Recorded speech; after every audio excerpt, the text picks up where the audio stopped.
നമ്മുടെ പേഴ്സിൽ എന്ന് പറഞ്ഞാൽ ഇപ്പൊ 5 പൈസ അല്ല, എല്ലാവരും ഇപ്പൊ ഡിജിറ്റൽ പേയ്മെന്റാ ചെയ്യണത്. ഈ UPI ഗ്രോത്ത് ഇങ്ങനെ ആവാൻ കാരണം എന്താ? നമ്മള് UPI കഴിഞ്ഞ ദീപാവലിയിൽ കുറെ ലഡു അങ്ങോട്ടും ഇങ്ങോട്ടും അയച്ചു കളിച്ച് പോകുന്നുണ്ടോ? എന്തായിരുന്നു സംഭവം? ക്യാഷ് ബാക്ക് അല്ലെ. ഒരു കാരണം UPI വളരാനുള്ള കാരണം എന്താ? Cash ബാക്കുകളാണ്.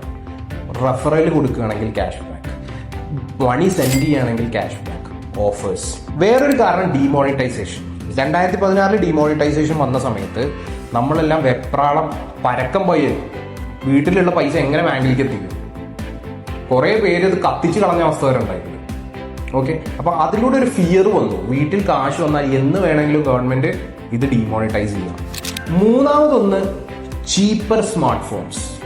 750 million smart phone users ആണ് ഇന്ന് ഇന്ത്യയിലുള്ളത്. സോ ഇതെല്ലാം കൂടിയിട്ട് നമുക്ക് എന്തായി?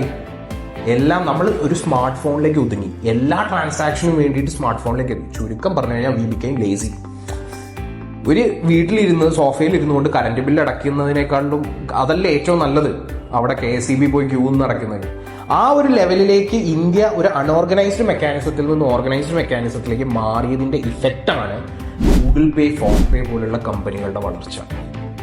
ഞാനിപ്പോൾ പേഴ്സേ ഉപയോഗിക്കാറില്ല. I am completely transacting through phones.